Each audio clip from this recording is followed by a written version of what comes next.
If the Gita is there, focus only on Gita. All else is just stories. Gita is not a story. Gita is a philosophical document of the highest order. It is not storytelling.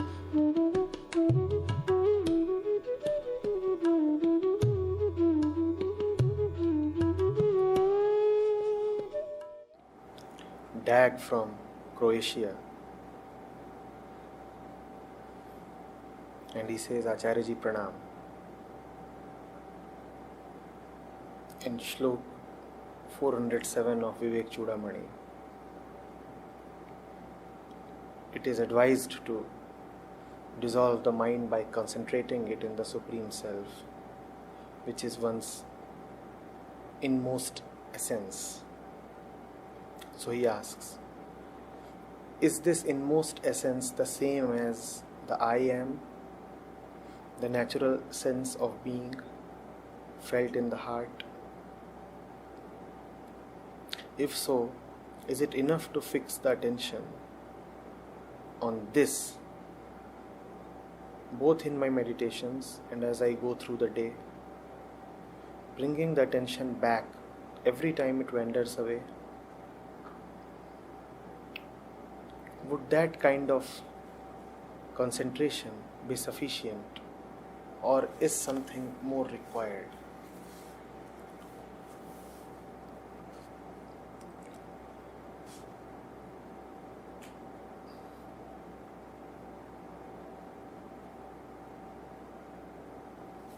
The flower dag can never quite feel the root, or can it?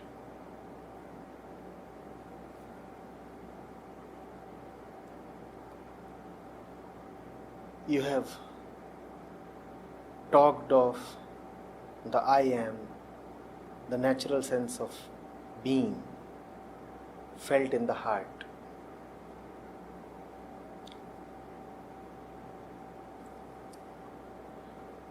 Whatsoever is felt is always felt in the mind.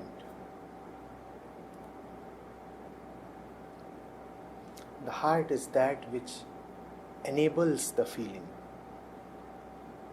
But in the heart there are no feelings, nor can the heart be ever felt.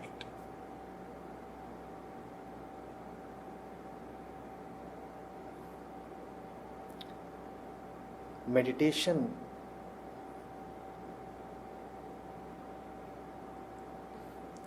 is not about concentrating on the natural sense of being.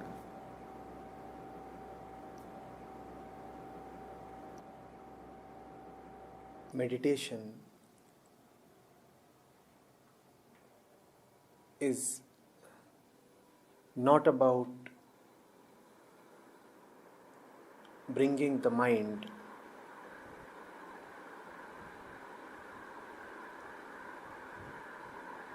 back from the world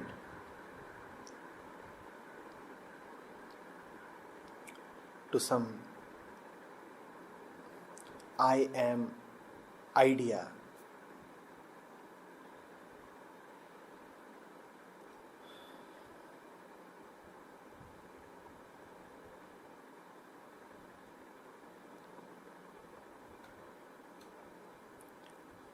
To meditate is to continuously look for that for which the eyes anyway are looking.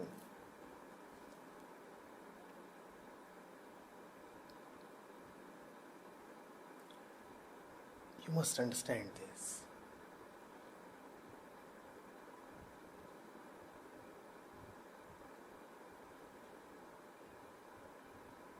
Look at the way one's eyes look. We don't just look, we look purposefully, don't we?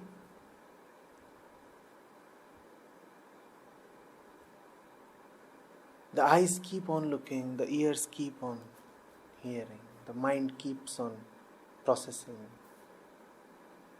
memory keeps on accumulating, one keeps on living, one keeps on breathing. None of that is just happening. For us, all of that is happening with a purpose. The eyes are looking for something. The mind is processing, traveling, running in order to reach somewhere. That's what the human being is all about.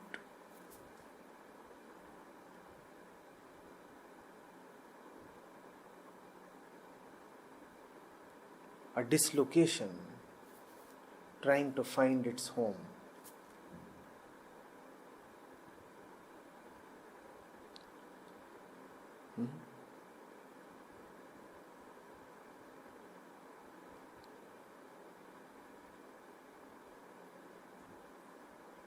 You don't have to bring your mind back from the world to yourself, because there is nothing called yourself.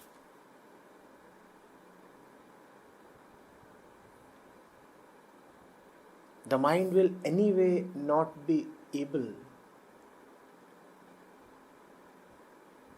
to look at the truth beyond its own dimension. The mind is not configured to do that.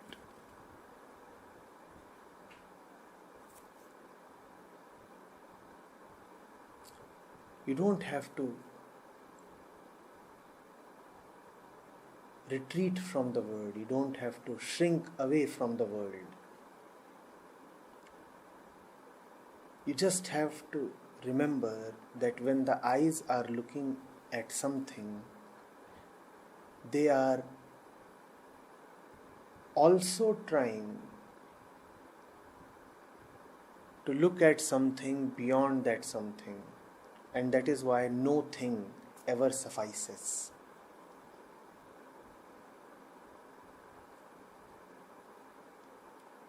Just remembering this is sufficient.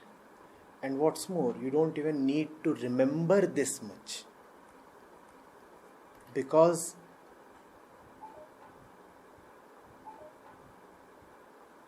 the very movement of eyes is anyway a continuous reminder that you are hungry.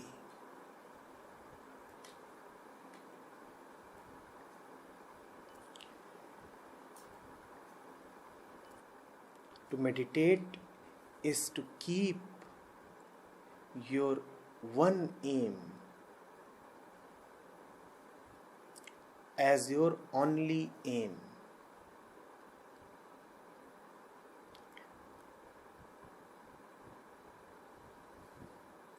When you are somewhere, and as a physical being, as a personal body, you would always be somewhere in the world.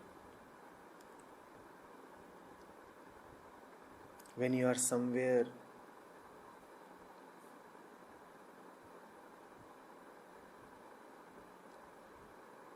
look fully into where you are.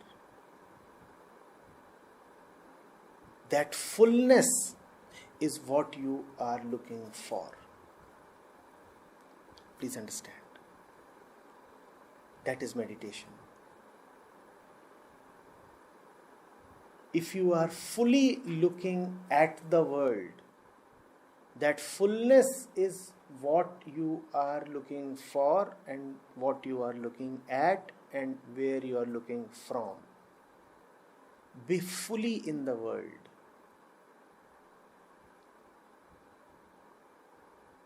Don't escape, don't run away.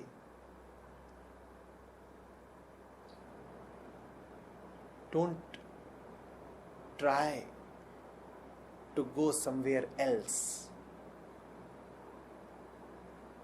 If you can know the reality of what you are seeing with your eyes, hearing with your ears, thinking of with your mind, that is meditation.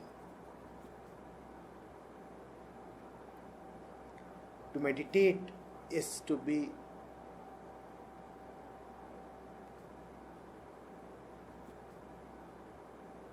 continuously in love with the truth. That is meditation.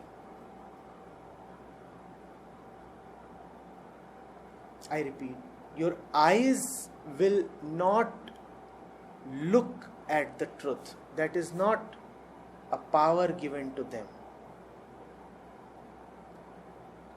But let your eyes truthfully look.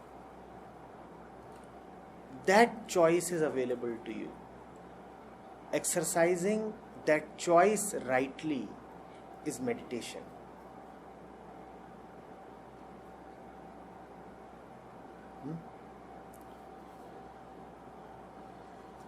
Now what does verse 407 say? Dissolve the mind by concentrating it in the Supreme Self, which is thy inmost essence. The mind remains concentrated anyway. But do note the objects of your concentration.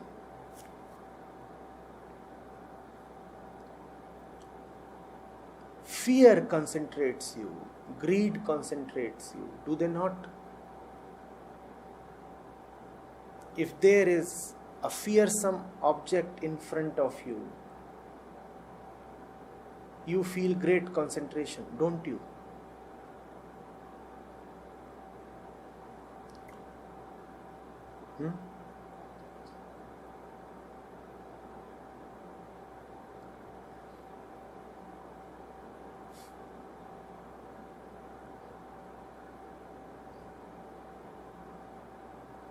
A black cobra in your room, you would be fully concentrated, won't you?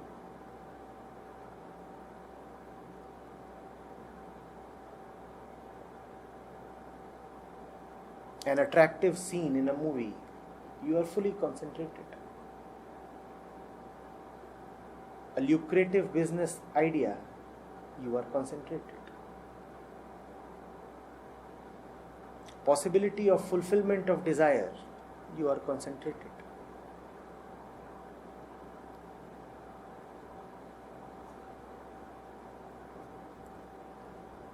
And different people are concentrated on different things because the desires are different. Your desire decides your concentration, doesn't it?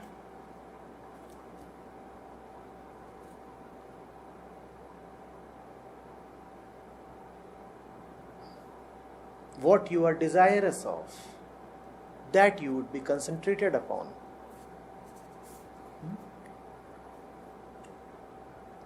Deeper the desire, the deeper the concentration.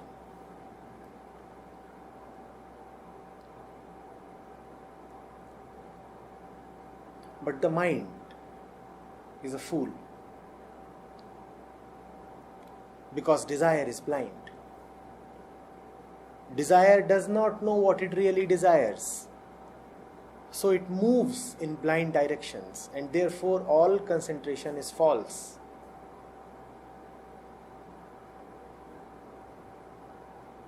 You can concentrate only upon that which you think will fulfill you, and that which you think will fulfill you never really fulfills you.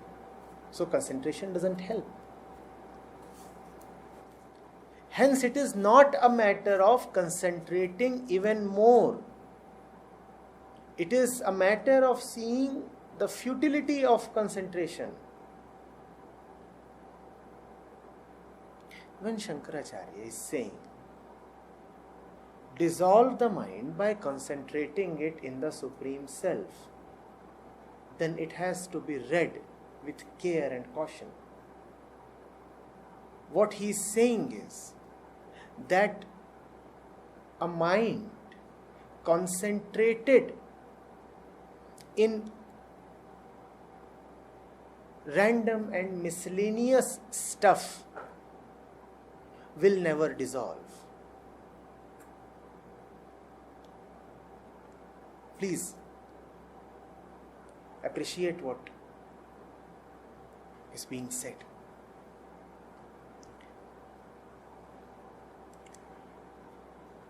Shankaracharya says, dissolve the mind by concentrating it in the Supreme Self.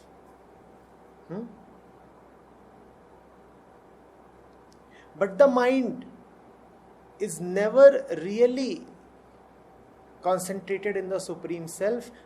It is always concentrated in all the worldly and miscellaneous things, is it not? It is beyond the mind to concentrate on the truth, because the truth is not an object. So effectively, what Shankaracharya is saying is this: concentration will not help.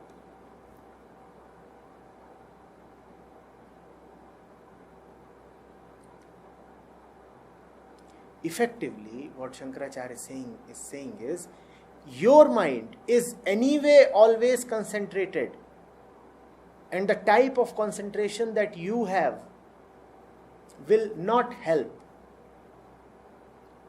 Does that mean that the mind has to be concentrated somewhere else? No.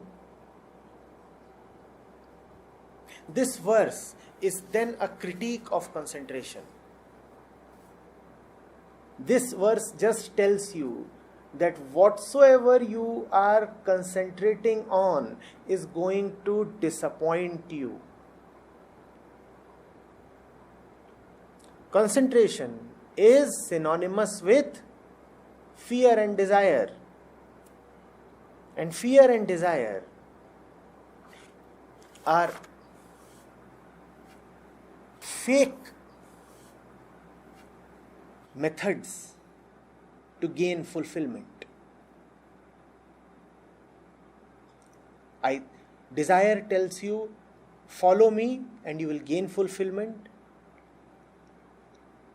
And fear tells you, follow me and you will retain fulfillment. If you do not follow me, your fulfillment would be snatched away. That's what fear tells you. Shankaracharya is saying, your concentrations are useless. Do not concentrate. And when you gain the strength to not to concentrate upon the objects of your desire, then rest assured that you are concentrating in the Supreme Self. You will never directly know that you are concentrating in the Supreme Self. It is only when you become a little light, a little indifferent, a little casual about the objects that you value so much, that you can indirectly realize that you are getting the fruits of concentrating in the true self. I repeat, concentrating in the true self is not directly possible. Mind concentrates and concentrates only in the false. Therefore, when you see the futility, the falseness of your prevailing concentrations, it's then that you are concentrating in the truth. In other words, concentrating in the truth enables you to not to concentrate in the false. But it is here that the effect will tell about the cause. You cannot use the cause to generate the effect. You cannot say, when I will concentrate in the truth, then I will forget all about the false. No, this kind of a cause-effect relationship does not apply to the truth. Why will it not apply to the truth? Understand that. You are saying, when I will concentrate in the truth, then I will give up the false. In other words, you are trying to cause the cause. You are trying to cause the cause. What is the effect according to you? Obliteration of the false. And what is the cause according to you that will generate that effect? Concentrating in the truth. So you want to concentrate in the truth. So you are trying to generate the cause. In other words, you are trying to cause the cause. That is foolish. Truth is the first cause. Truth is the primal cause. And truth itself is uncaused. How can you cause the uncaused? Therefore, don't try ever to concentrate in the truth. That is not meditation. Unfortunately, that is what is going around in the name of meditation. That is not meditation. Meditation is when you look at your existing desires and the resulting concentrations. That looking itself is a blessing of the truth. Seek no further. Don't try to know any further. Beyond that is not the realm of knowledge. You won't be able to know. Just accept the grace. Grace has arrived. You will never be able to know how and from where. Getting it?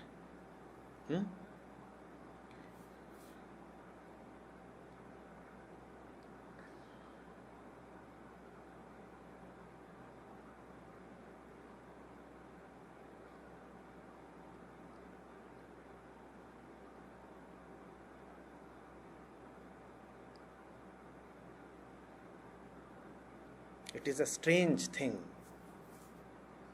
The cause is not in your hands. The effect is. How is that so? Because you are the one who has a choice.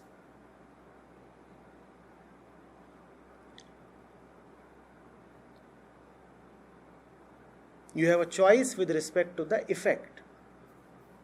Which effect are we talking of? Concentration is the effect. You can either concentrate and give a lot of importance to your desires, or you can decide to take yourself lightly. You can decide to not to give too much value to your desires, to your tendencies, to your proclivities. That is where your choice and your power lies. The mind is concentrating. Do you want to side with the mind? If you want to side with the mind, then side with the mind. The mind is your God. Or you may decide to take the mind with a pinch of salt, a bit casually. The moment you make that decision, you are blessed. Does that mean that your decision is causing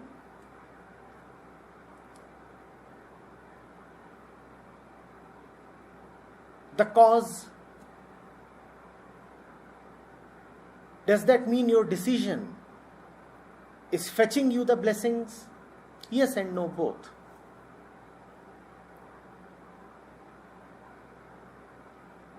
It is a freedom that you have.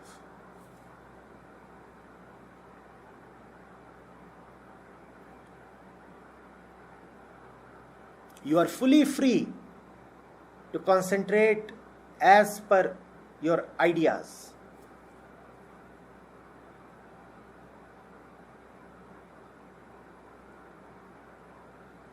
The skies will not come crashing down. Do whatever you want to do. The truth remains as it is. You keep doing whatever you want to.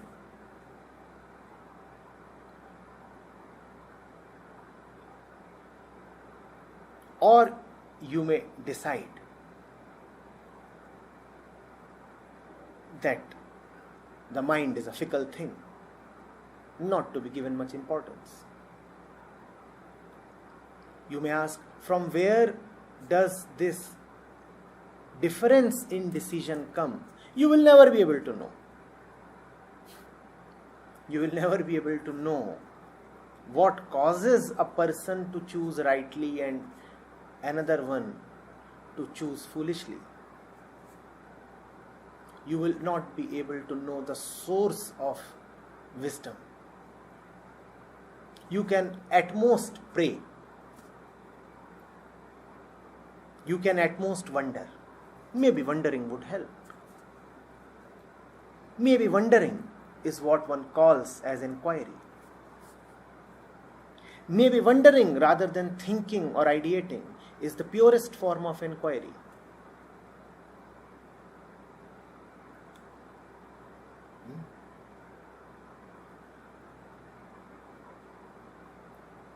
Don't look elsewhere. Look where you are. See what you are doing. And pray that you get the power to reject the falseness in yourself, in your thoughts, in your actions. That's all. And that is meditation.